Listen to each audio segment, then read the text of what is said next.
Hello everybody, good afternoon and welcome. My name is Tamsin Rose and I'm a Senior Fellow at the Africa-Europe Foundation with responsibility for health. This afternoon we're going to be talking about the issue of solidarity. The message is nobody is safe until everyone is safe. And here we are more than a year after the pandemic was declared, and there's no sign of it going away. Cases are increasing in many parts of the world at a very fast rate. Vaccines at the moment are our only way out of this, although some work is being done on therapeutics. If we look globally, we can see that more than 3 million people have died. Hundreds of millions more have been made ill by this, and this continues. However, the impact of the disease and the deaths have been very unequal. And although Europe has suffered very heavily in the early stages of the pandemic, it's had an opportunity to vaccinate its population. And an average of 30% of the adult population has received at least a first dose. Compare that with Africa, where deaths have been lower, although the official numbers may be a serious underestimate. But there, less than 1% of the adult population has had access to a vaccination which would protect and slow transmission and transform our societies. As Europe is slowly planning to reopen its societies and its economies, people are planning holidays, getting back to work. In other parts of the world, they're still struggling with this virus. So we're going to discuss for the next hour, is this an opportunity for solidarity, or is this a business case for Europe and Africa to work together and do things differently? The format for this afternoon is part of the Talking Africa EU series launched by the Africa-Europe Foundation, where we have a few key experts who will be speaking, but the real stars of the conversation are you. We want to hear from you. We want to share your thoughts and ideas. This is a very topical issue.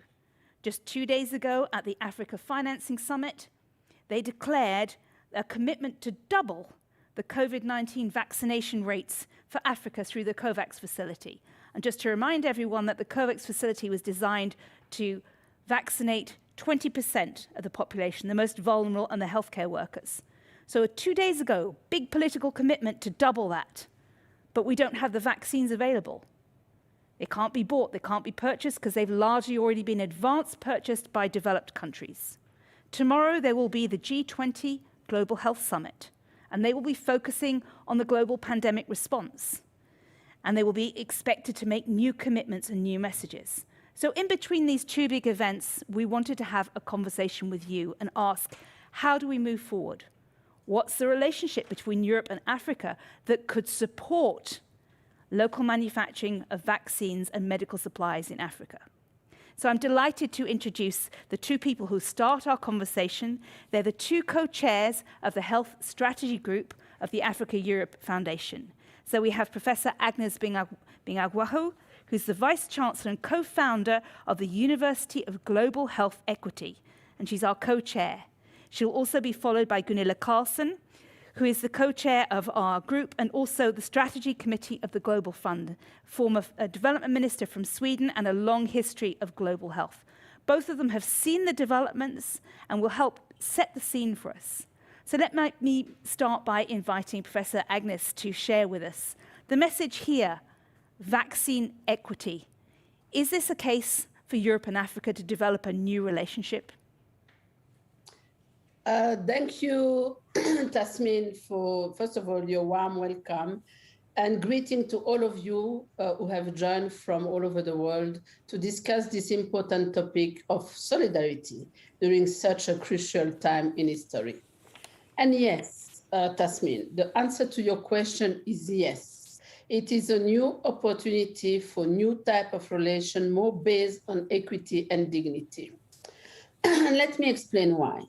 We all know that there is a call for action, for collective action to improve global solidarity and address the structural violence. We call that structural violence in global health, but the structural inequities that push some government to believe that they are protecting their people when they are practicing what we call vaccine nationalism by starting vaccinating people less at risk in place to vaccinate globally, like it was said a year ago, that if the world managed to conceive a vaccine, we will vaccinate 20% across the world to block the pandemic. It's not what is going on. And the nation and the government that are pushing for vaccine nationalism are wrong, because by not vaccinated as committed last year, the world are developing variants that will rush back to all countries. We can see already now in Seychelles, where people vaccinated are facing a new COVID disease due to the new variant. And there is a scientific question: does the current vaccine respond to that? We don't know. And so we may reach a point where the privileged minority that are vaccinated 60% will no longer be protected, because the delay of solidarity and vaccinate across the world what it takes to vaccinate to block the pandemic was not taken on time. So we must make sure we design vaccine distribution, vaccine plan distribution, and health system to ensure to leave no one behind. But to do that, Tasmin and all the people who join, we need to diversify the place where the production is, not compromising the quality, not compromising the type of production. But when we have what happened in India, a country that can produce vaccine to serve the world, that they are even not allowed to produce them where they die. So many of them are dying. This is a crime against humanity. And let me tell you something, if I can put that in perspective.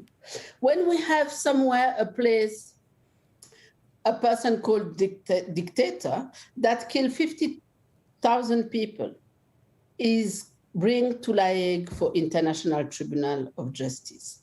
When we have political decisions that make thousands or millions of people dying, they are not accountable. And a life is a life. And life of Africans matter.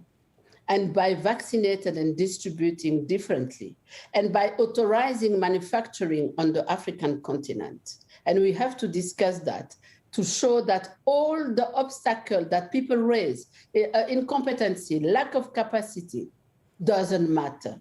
If we have the willingness to do that, it will be done, and many lives will be saved. And solidarity will bring a new level of partnership between Europe and Africa. Thank you.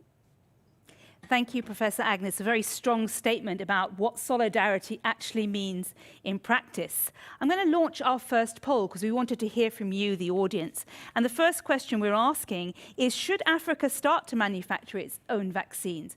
We're taking it as a precondition that we should, but let's ask you, the audience, is that the basic way that we could ensure that Africa has a sustainable supply? Is it local manufacturing?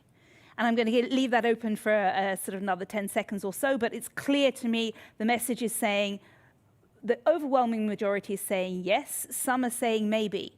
The way that this is going to work is we're going to use the chat as a way for you to engage with us.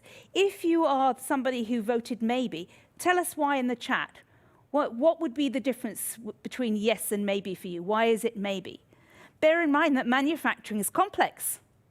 You need reliable energy supplies, you need logistics, you need roads, you need plastics, you need skilled people to do it. This is one of the big arguments of saying that Africa hasn't had manufacturing up until now, and you don't miraculously create all those things overnight. So maybe those are the reasons that people are saying maybe. But tell us in the chat why you might have voted for maybe. Thank you. Somebody said it's because it will take a long time to set it up. I think that's a good point. And I know that I've had conversations with Professor Agnes before where she said, we know we can't get equity with this pandemic, we're preparing for the next one. we're also in an evolutionary race with this virus, whose ability to mutate and change challenges our flexibility and a capacity as humanity to respond. Let's close this poll now. Thank you for that. We can see as an overwhelming majority of people say, yes, this should be a goal and Africa should be starting to manufacture its own vaccines. Let me ask you the next question about ambition. Should Africa aim to be a global leader in pharmaceutical and vaccine manufacturing? And if so, by when? That's our next question to you. Because if you look at the demographics of Africa, it's a young population. And the large market for vaccines is childhood vaccines. So clearly there's a business case for Africa to have its own manufacturing. But could it or should it aim to be a global leader in the same way that, say, Serum Institute in India is a global leader? Should we have that as an ambition for Africa? And if so, by when? Thank you for that. We're starting to get some comments. People are thinking, yes, but by 2040. There's still 20% of the audience who are saying we have other goals, but almost half of you saying, yes, we should go for it, and by 2040. So that's great. Thank you very much for that. This is helping us to understand how people think it's realistic. So overwhelmingly, people say, yes, Africa should be manufacturing vaccines, and it should seek to develop in the same way that the Chinese government said they wanted to be a leader for bio-life sciences by 2025. Our question to you was, by when should Africa aim to be a global leader? And they were saying 2040. Yes, thank you. We've had a message from Ziad to say a global leader is a bit ambitious. A global player, thank you for that. We've also had a comment from Christina say we need life-saving medicine should also be produced in Africa, maybe even before vaccines, whereas we have somebody else, Eric, who said not just vaccines, we need more clinical trials in Africa. Angelica's mentioned that the African Medicines Agency needs to be set up sooner rather than later. So we've got lots of comments here, and the conversation is really starting. I'm going to invite the other co-chair, Gunilla Carlsson, to come in because Europe has a role to play in helping to meet some of these ambitious targets. Our audience feels that Africa should aim to be a global player in pharmaceutical and vaccine manufacturing by 2040. Gunilla, what's Europe's role in helping to meet this big ambition? Thank you.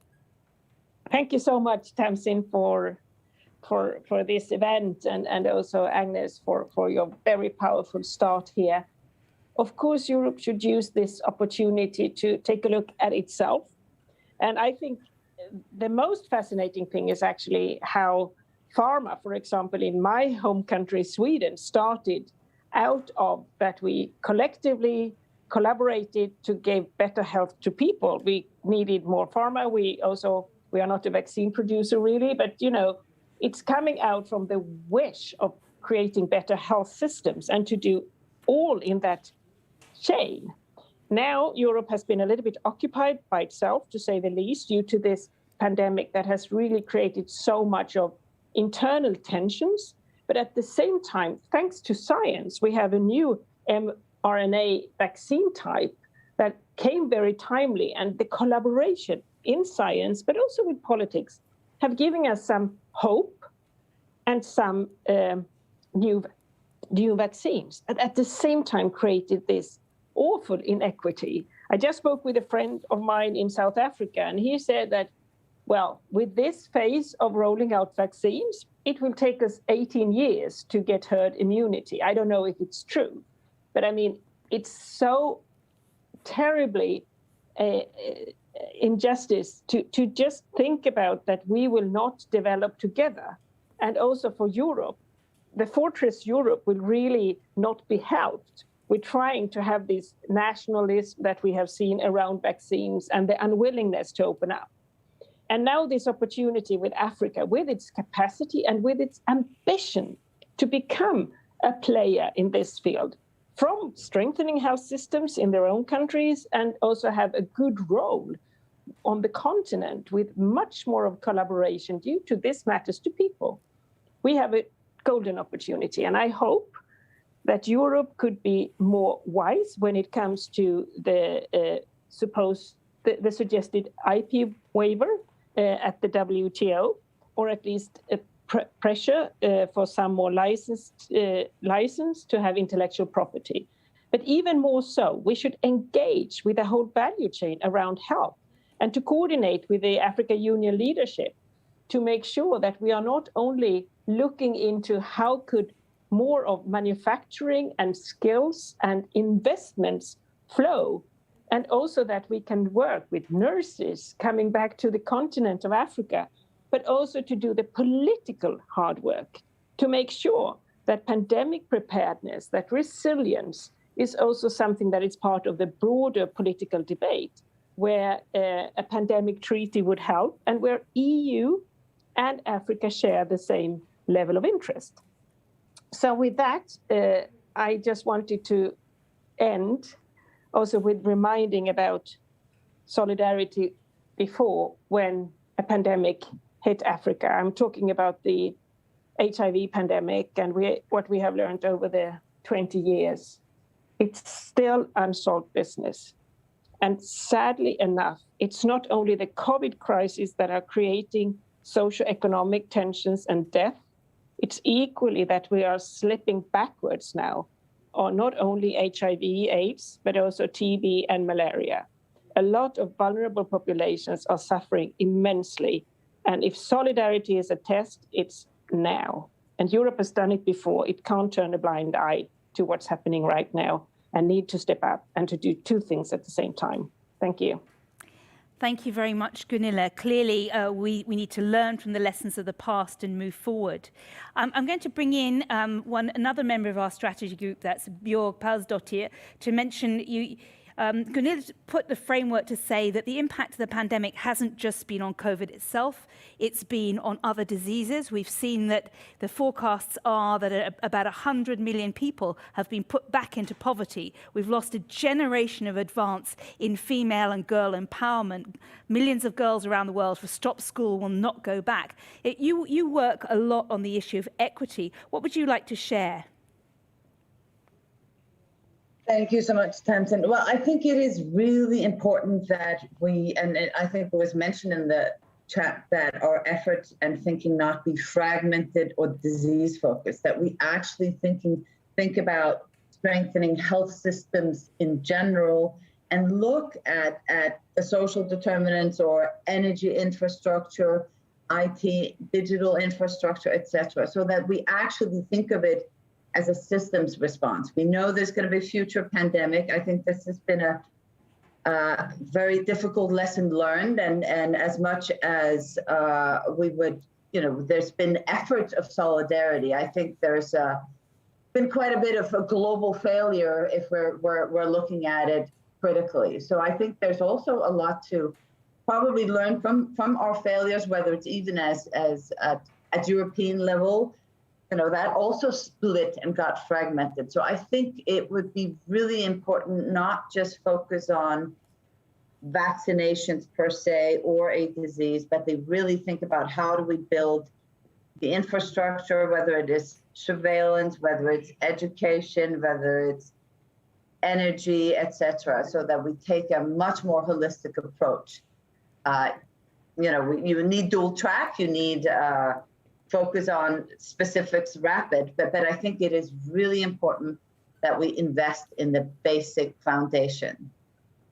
Okay, thank you very much, Björg, for your views. I'm just commenting some of the elements that have come in the chat, and we've had some comments. Nick has said, when we asked, about Africa's ambition to become a global player in pharmaceuticals and vaccine manufacturing, he's had the comment, that will only work if you've got scale in order to be globally competitive. But somebody else has said, well, if you frame it as a point, that Africa was planning to be a global leader, you've already framed it as a competition, which means someone will win out and someone will lose out, and that's the wrong way to approach it, that health should be around global public goods. So we've got lots of good, interesting comments coming up in the chat, and keep your input coming. This is very helpful. Somebody else has said, one of the challenge here, we just had a comment from Patrick, one virus, many vaccines. Everyone thinks theirs is better than others. This is also a challenge. This is something we've seen in Europe, the different vaccines, which ones to use. There's been some hesitancy, some concerns about side effects and others, and this has led to a challenge, and some perhaps developed countries over-purchased by buying in lots of different vaccines to give themselves the choice, but that limited what was available for others. I'm interested in also hearing that we've had a comment about the importance of political leadership and a lack of the implementation of the African Medicines Agency. And I know we have someone who signed up, who may be here from the African Centre for Disease Control. It would be great to hear from you in the chat. How realistic is it that we can get the African Medicines Agency set up? It requires countries to ratify the agreement. How close are we to making that happen so that we get the political leadership? So keep all of your comments coming in the chat, and we have a couple of more people that we'd like to bring in. I'd like to bring in Christine Sorensen, who is a member of our health strategy group for the Africa Europe Foundation, and pick up on a particular issue. Your focus is literacy, the importance of literacy so people can understand the epidemiology, the challenges, they can understand how to keep themselves safe, which increases compliance. But also the issue of literacy is around the extent to which people believe that the vaccine is helpful for them. And we've seen high levels of vaccine hesitancy in Africa, like in Europe. And part of this comes down to literacy. What would you like to share with us, Christine? Yeah, I would like to share that the production of vaccines are really not enough. There is also, it's necessary, but not sufficient. And we need to build the trust among the public that the vaccines are safe and available in an equitable way. And what we can learn from Europe is really that vaccine literacy was an underestimated challenge that we had to face. So although we had the access to vaccines, it's not the same as actually being able to distribute, and that the uptake will be as we hope for. So that's one of the main challenges. And the factors that influence vaccine hesitancy is really the attitude among health professionals as well as the public. It's hesitancy that are they available? Can we trust them? It's the level of misinformation. It's, for example, religion or cultural beliefs around taking vaccines. It's also the rollout, so infrastructure has been mentioned many times. And lastly, then the social influences.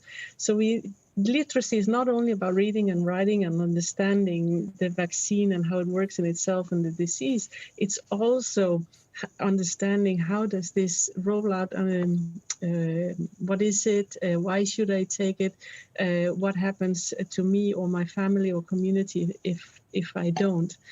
So vaccine literacy, vaccine hesitancy is definitely an underestimated public health challenge, but it also provides opportunities, of course, that there is a big asset to work on. We saw in the beginning of the pandemic, when we realized that this was really an emergency, you had a lot of people who were not gathering with people, but coming together to find solutions. And I think we can compare this with the moon landing. It's just amazing what is going on. We are trying to hit a moving target that changes all the time. And nevertheless, we have mobilized people, communities, companies, most politicians to come into this game together in a very short time frame. So I also think this is time to also acknowledge all the good things that are happening, but then also embrace the challenges and encourage us to find new solutions. In my own hometown, there was a preparedness plan made by the authorities with a phone number we could call to order masks if there was an emergency. But this phone number, of course, didn't work when you have a global pandemic and the masks are not available. So we need to work together now to find new solutions, building on solidarity, building on human resources, and recognizing the potential that is there. So literacy is so much more than just being able to read and write. These are the life skills, the to be resilient. And this is what we need to strengthen now. Over to you, Tamsin. Thank you, Christine. As a reminder for you, if you want to participate in the conversation, please raise your virtual hand or put it in the chat to say that you would like to intervene. We've had lots of elements coming in the chat, and thank you for that about Samuel's just said, great point about vaccine acceptance. You know, there's no point producing lots of vaccines if people don't want it. And also, I think there's some issues if we don't have the staff to be able to deliver, to be able to vaccinate it. I'd like to bring in Mohammed Rami at this point, who's another member of our health strategy group who's interested in, he works with young people across the continent looking at different issues around health. And he's also got some experience looking at investments from Asia in Africa, looking at manufacturing. So Mohammed, I'd like to bring you in at this point. I think we've perhaps lost the connection. I'll keep going on this. Etnesh, you put in a point that in Ethiopia, there's already something that's been created that China's invested in something. Do you want to put a little bit more detail? Etnesh, you could unmute yourself. Yes, go ahead.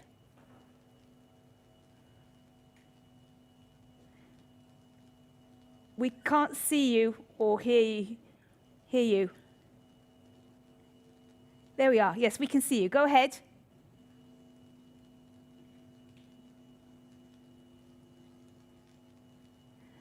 Sorry, we can't hear. I think we're going to have to try and... You need to perhaps adjust your microphone. We'll come back to you in a second, or maybe you can add something in the comment. Let me go now to Ziad, because you've put some interesting points in the chat, and you're, of course, one of our strategy groups working on sustainable transport. And we know that the vaccination campaign is the world's biggest logistical challenge. We've never tried to do something like this ever before. So what would you like to share with us, Ziad? Well, thank you for putting me on the spot on such a tight notice. But all I can think of at the moment is on two lines. The first of which has to do with the value chains in Africa and mostly the cold storage. So the struggles here are with the infrastructure capacity for storage and distribution of the vaccines in the first place, irrespective of where the production and the manufacturing sources. And the second one is what I was hammering about, basically, with regards to the numbers and the math with regard to the caseload of Africa with the vaccine versus the target required to achieve. So I'm trying to stand at the crossroad between the politics and the business side of it, and I'm wondering what might technically prevent Europe from supporting a TRIPS waiver, along with what the US has already proposed, and then let the Africans manufacture the African vaccines and let us decouple the manufacturing while allowing the build-up of economies of scale that enhances or accelerates the economies of scale of African manufacturing pharmaceuticals. So that is the first one the second one I was thinking of. But at the same time, I realized the constraints with regard to intellectual property rights and with regard to the production and quality standards.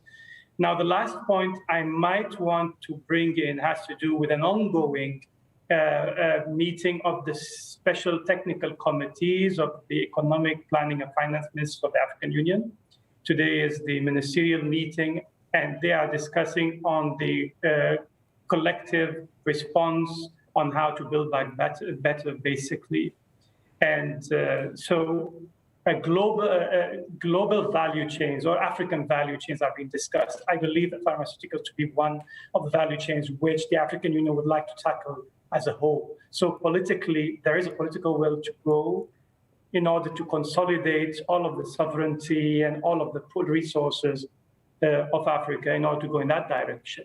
So there are lots of ideas coming together, but let's try to find out how the political leadership in Africa and Europe can combine in order to make sure that we can build the economies of scale of the continent. Thank you, Tamsin. Over to you. Thank you, Ziad. And as you mentioned, this is the big challenge, that there is the manufacturing of vaccines, and there's the getting of vaccines out to clinics. There's the staff to put them in people's arms. There's the communication campaigns to get people to come in and address hesitancy. There's the tracking and tracing in order to provide the control of the quality. There's a huge amount of things, a lot of things that need to be done. Please, if you'd like to come in, put a mention in the chat or raise your virtual hand. I'm interested particularly in hearing from some of our youth delegates who are joining us. And we have one who's from our health strategy group, and that's Sitawa, who runs an organization that looks at mental health. Sitawa, you're welcome to come in and to comment on this issue, because Africa is a young continent.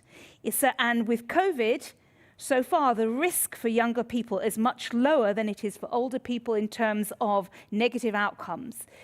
But it's also an area where we need young people to follow compliance with social distancing and other non-pharmaceutical interventions, as well as with a potential vaccination campaign. We need young people to volunteer, to do contact tracing, and to help run these vaccination programs. Sitawa, how engaged is African youth in dealing with the COVID response and vaccination? So I just want to go back to something you said with regards to having young people volunteer. So we are a workforce that shouldn't be volunteering, but should be working like everybody else and compensated for the work that we do. And I think going back to involvement, if there's something happening and it affects all of us, including young people, and we know we have to be part of the process, but if we are seen as volunteers, then we'll want to work on things that actually put food on the table and help us go on with our everyday life. And we can be part of this process by being seen as resources, as human resources. We've mentioned through this talk a lot of things that need to be done with young people in Africa, because it's not all that out there. A lot of people, unless people are in the health sector, they're not really involved, but a lot of young people are looking for ways to continue putting bread on the table, because a lot of them have been out of work. So we have all these opportunities based on all the things that need to be done, from innovations. A lot of young people are very innovative. They need to be brought to the table, or they need to be listened to. They need to get seed funding to be able to try out their ideas, because they know how to reach their demographic. As young people, we know how to reach our demographic. It could be through the arts. It could be through social media. It could be through our everyday conversations. So it's more about, where is the door? How do we get in? How do we sit on these tables? How are we assets to this, and not just once ideas or decisions are made, then, oh, let's get a few young people who can help us do ABCD. Okay, thank you for that. And you make the important point that for young people starting out and trying to get a foothold in the labour market, it can be a challenge, especially if they're expected to work for free. So thank you for that. I'm going to launch a poll now, and I'd like to ask you the extent to which the COVID vaccination efforts have actually reached you, because we want to see how things are going around the world. So we're launching a poll, and the question I'm going to be asking you is, has the COVID-19 vaccination effort reached you? And you've got 4 responses. The first one is going to be, I or someone from my family has been offered a vaccine. I have friends who've been vaccinated. I know people who were offered a vaccine but refused. Or fourthly, I don't know anyone who's been vaccinated. So we're inviting you to vote on that, so we get a sense of how the rollout is going. And so far, the votes, 3/4 of the people who have responded have said that they or someone from their family have been offered a vaccine. But we've still got 1/4 of the people who voted who said that they know people who were offered a vaccine but refused. And I think this speaks to some of the concerns that we had earlier about, people's willingness to participate and willingness to be engaged in vaccines. And of course, we've talked about, increasing the manufacturing capacity on the African continent. And part of that has got to be that people have to have confidence that such vaccine facilities or medicines facilities are at high quality and they're reliable. And to bear in mind that Europe has a relatively small problem with counterfeit pharmaceuticals. We find that at a lot higher levels in Africa and other countries. So together with the capacity, we need to build confidence. I'd like to bring back Mohammed Rami. I think we've got you on the call now. Here's the issue. Here we can see in the results of our poll that a quarter of the people who are on this Zoom conversation know people who were offered a vaccine but who refused it. How do you think that compares to young people's attitudes, and how should we address that? Before anything, thank you so much for bringing that question to the front. I think a lot of times, young people are actually being vilified in the sense that they are not being the most responsible. And so the idea of who gets the access to vaccines, among the population is one of the most pertinent questions that any nation faces.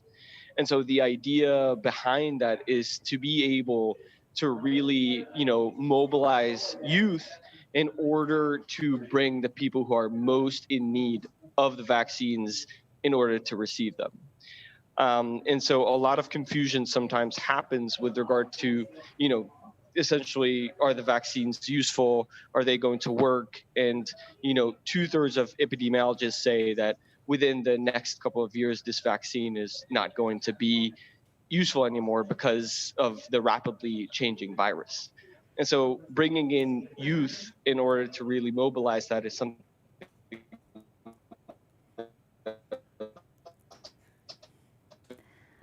I apologize. I think his connection is not very stable.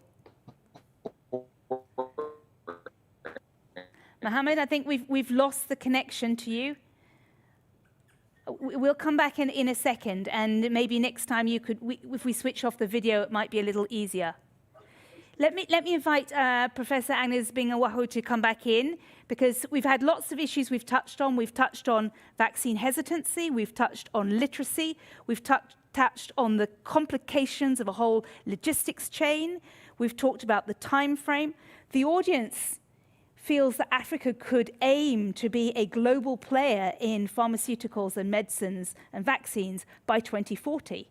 What would you like to say? So first of all, I would like us to focus on real problem. Vaccine hesitancy in Africa is not a problem. A recent study of Wellcome Trust and CDC showed that 81% of Africans will take the vaccine. And for a continent where 1% of the people are vaccinated, let's talk from other things. If we can, so now, if we want to vaccinate really the African population, there is not enough vaccine. We will serve in 2023, etc. So I know that it will take time to build the factory, etc., but let's start now. And I know also that the lack of capacity is not a problem. How many African skilled people are going to work in Europe and produce your vaccine and your dissemination plan? Many.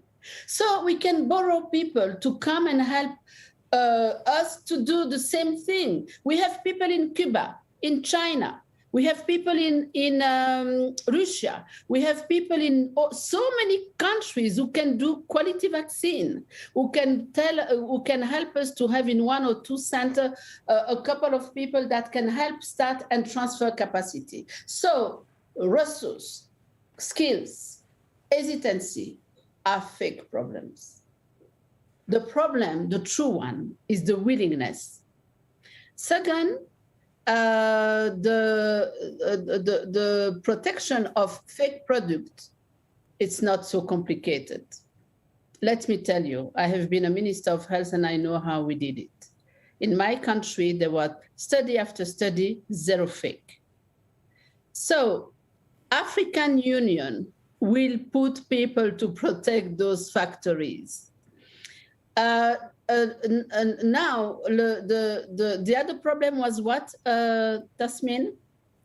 We were talking about the logistics and being able to ramp up supply and be able to get it out there. So all the African countries have an airport with logistic of plane coming out, coming in every minute. And they don't crash more than in Europe. So logistics, we can do it. People doesn't stand and say, I'm doing logistics with drug because we don't have the capacity to do it, or the legal capacity, not the human brain and the skills to do it. So if we can manage air floats, we can manage distribution of vaccine. And there is enough skills in the continent to do and help each country to do that. CDC Africa has shown it. The other thing is, African has answered that if the vaccine are the surplus from European countries, they will not really trust it. If they are producing it, they will. And if their government guarantee it and it's producing in Africa, they will trust it more. So you see, for me, I have no problem, except to get the authorization to start. Thank you, Agnes, for highlighting how politically ready lots of organizations are to get started on these different things. I can see that we've got a message here from Marcel, who says that it's important that Africa gets its proper production capacities, and this should be a matter of priority for a long-term sustainable approach to this pandemic and others. He's saying that it's a good long-term investment. Marcel, do you want to unmute yourself and add anything on that?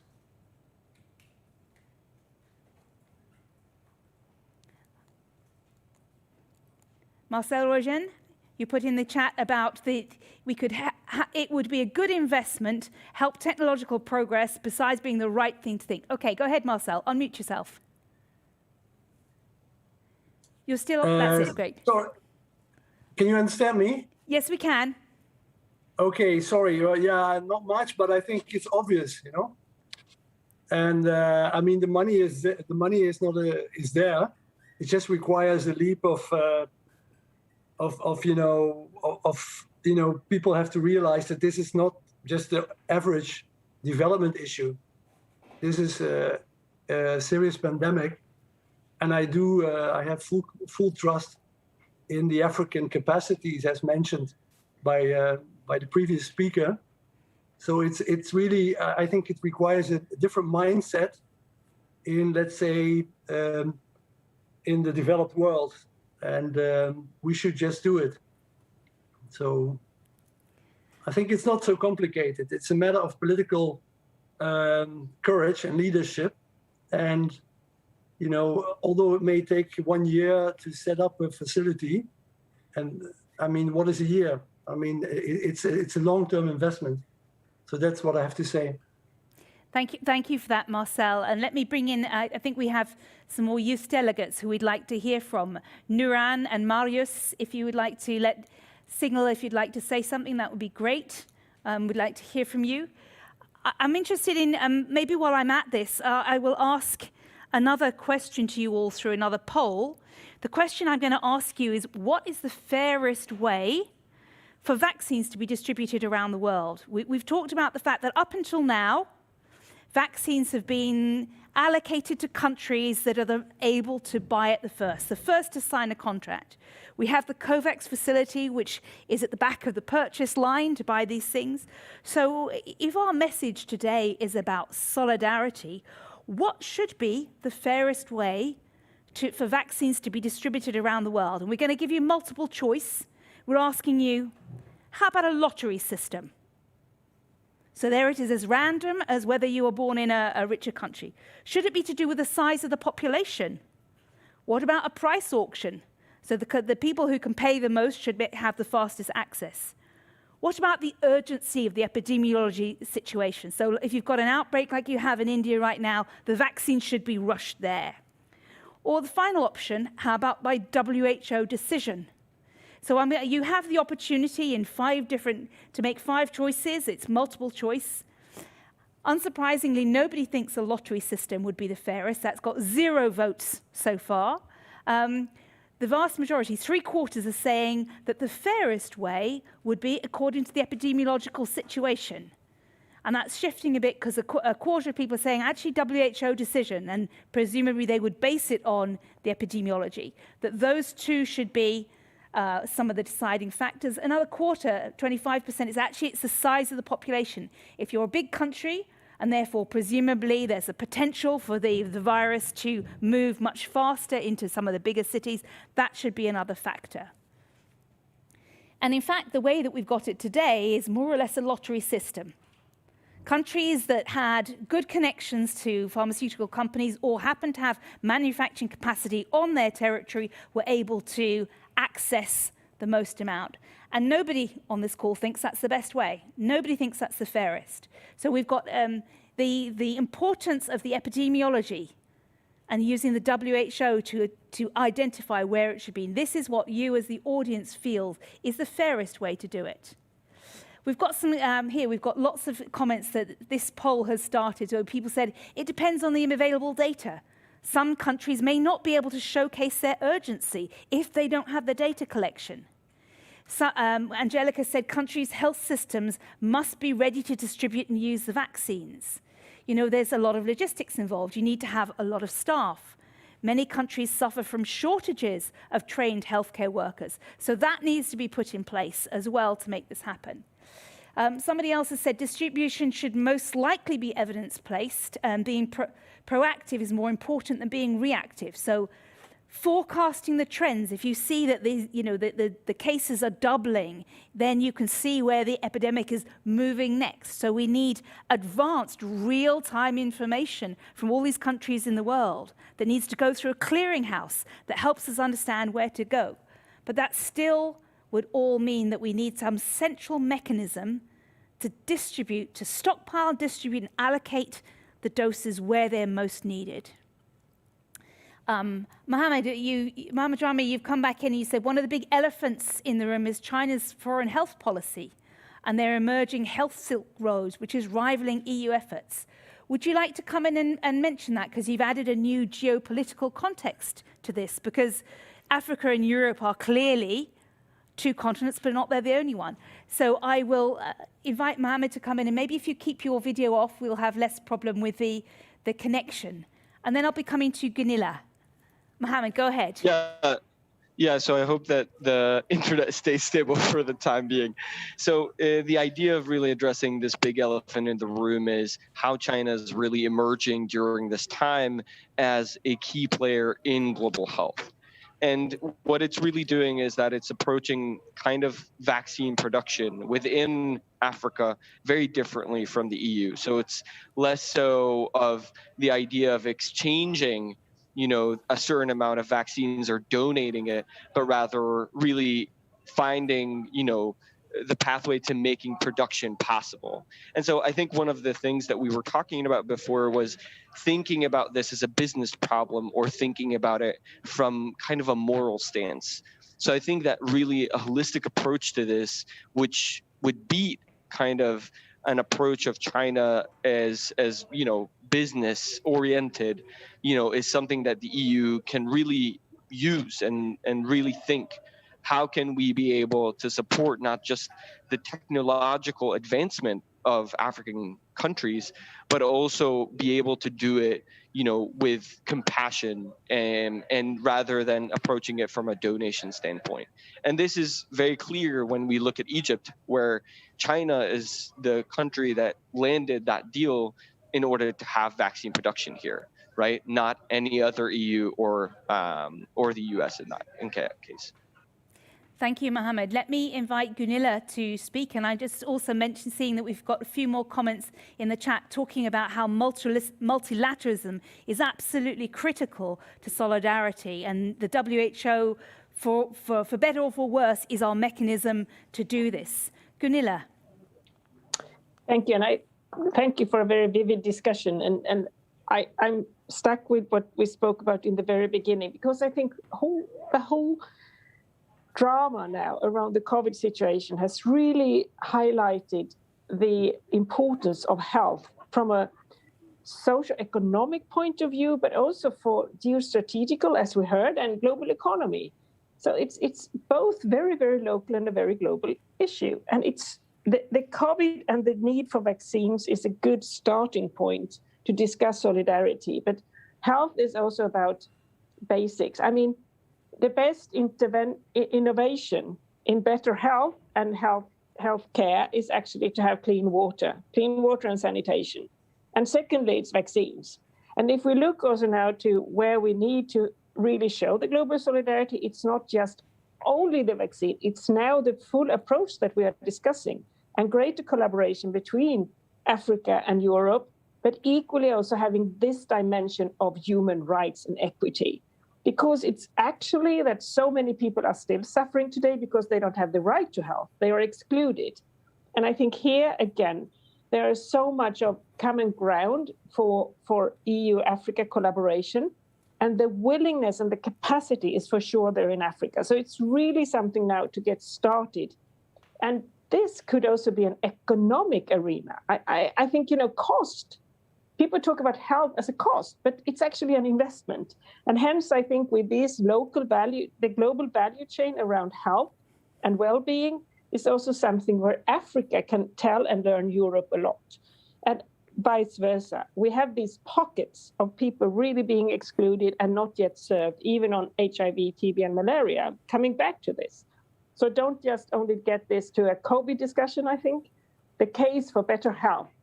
And now we are really discussing the high-level questions here. And I'm afraid that 2022 will be far worse than 2021. And we will continue to talk about this in 2023. And as Agnes said, let's get started now, because the symbolic of the TRIPS waiver and getting started on the African continent, that is for the future.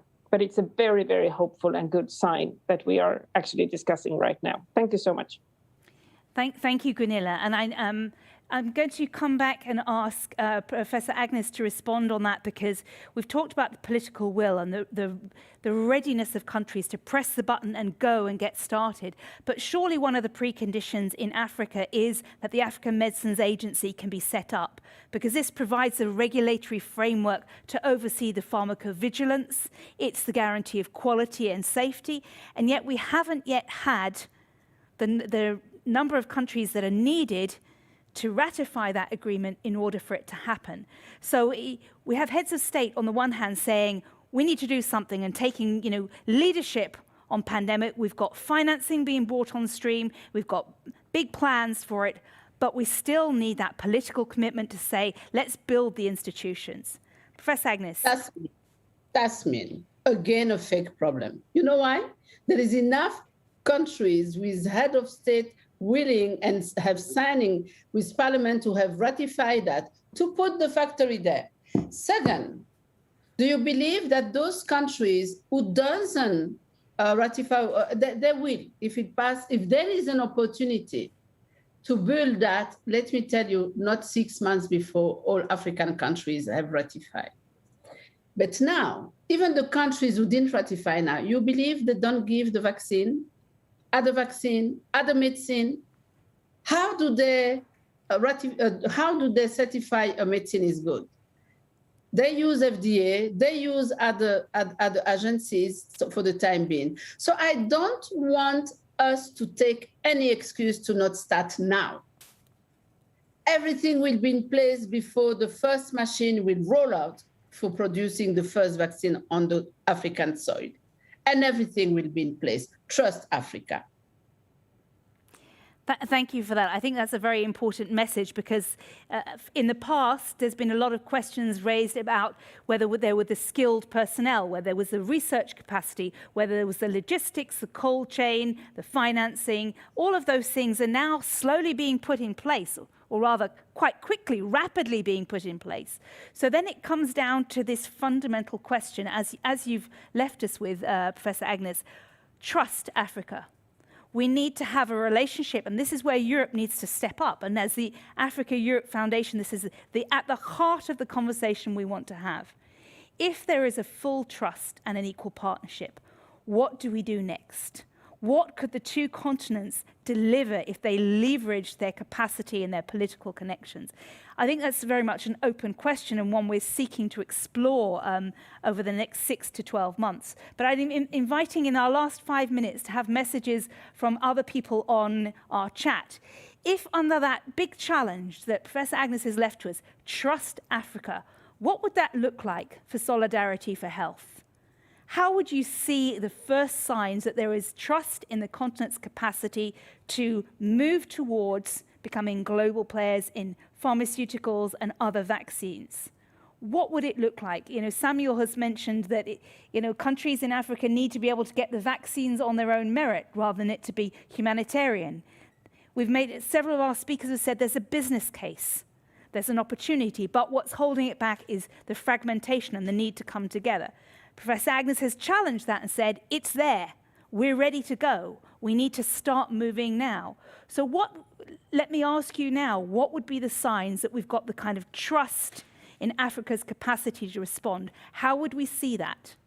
Is it investment? Is it agreements to set up factories? Is it technology transfer? What are the signs that we could see that there is this trust?